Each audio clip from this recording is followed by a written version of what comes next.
జై శ్రీరామ్. 41వ శ్లోకాన్ని భావం తెలుసుకుందాం.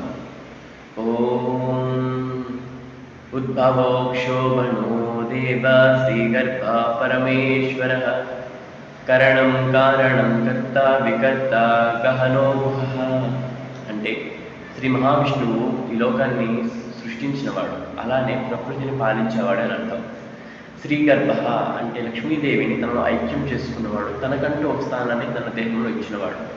పరమేశ్వర శ్రీ మహావిష్ణువు ఒక ఆది దేవుడు, అందరికన్నా ముందువాడు అని అర్థం.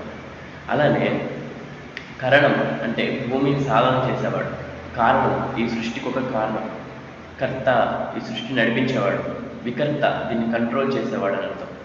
గహనో గుహ, గహనం అంటే అతను ఎలాంటి వాడు అనేది మనం ఎప్పుడు అర్థం చేసుకోలేము. గుహ ఎంతో గుప్తమైన వాడు, అంటే ఎంతో సీక్రెట్ పర్సన్ అని అర్థం. ఇది 41వ శ్లోకానికి భావం. ఒక 21 రోజుల వరకు తిరునామము, అలానే పంచ ఉత్తరీయము, అలానే తులసిమాల ధరించకూడదు. అందుకని చెప్పేసి సివిల్ డ్రెస్లోనే చెప్పేస్తున్నాను శ్లోకం. నెక్స్ట్ అంటే ఒక 3-4 రోజులు లేదా 5 days, ఒక వీక్ అవ్వచ్చు. 1 week తర్వాత నుంచి ఇంకా మన ఎప్పుడు పంచ ఉత్తరీయం, అలానే తులసిమాల, తిరునామంతో మళ్ళీ మనం కలుసుకుంటాను. అంతవరకు ధన్యవాదాలు. జై శ్రీరామ్.